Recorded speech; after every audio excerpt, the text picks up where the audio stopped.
Så spyr jeg til, du klarer om at det er god? Og du kannar etter, du heldig det være, ja, jeg har ikke hatt det, og jeg er så, og jeg har livet så. Jeg er bedre enn deg, og det her, og ja, hvis nekker slipper til himmel, så slipper jeg. Hvis du svär så jag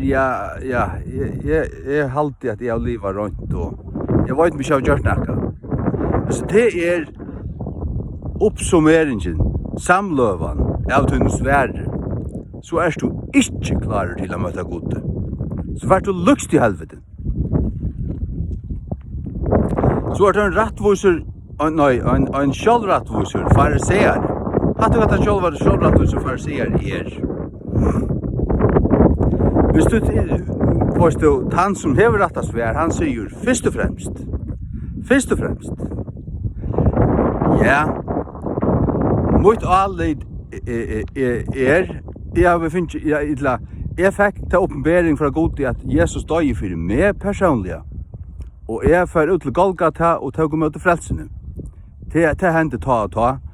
Men så jag har livat med Jesus och jag har fyllt i honom och jag har efter förmånen runt att leva så runt och rätt som jag kan, men vi är allt synd där och vi har fejlat här.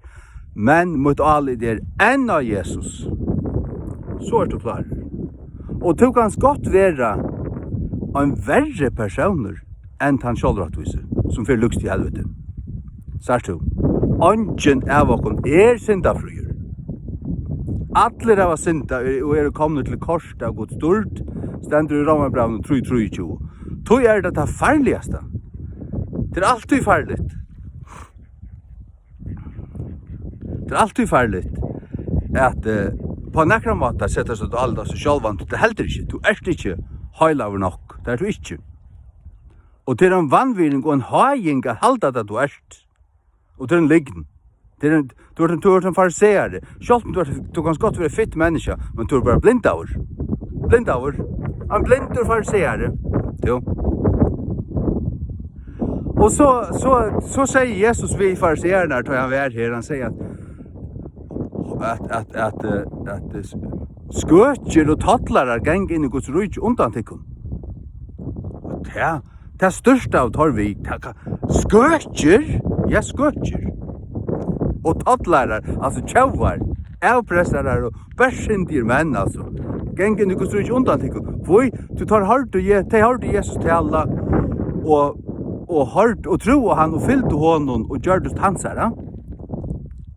Och de sa att det hade bruk för det. De sa sina synd och sa att det var syndarar och det var manglande och fejlande stod ju mat. Det kom till kors det Guds stort. Och du sätter dig så till alla Jesus och fyllde honom och kom hem. För han till himmels. Fariseerna kom inte. Vi alla såna gå och ger och allt det här. Det är inte galet vi går och ger, men det ska vara som en frukt av att du äger god. Det ska vara god som arbetar ut här. Det ska vara en naturlig frukt och som du inte huxar om. Det är inte du dåligt. Du dåligt det är Jesus Kristus och han alena. Amen.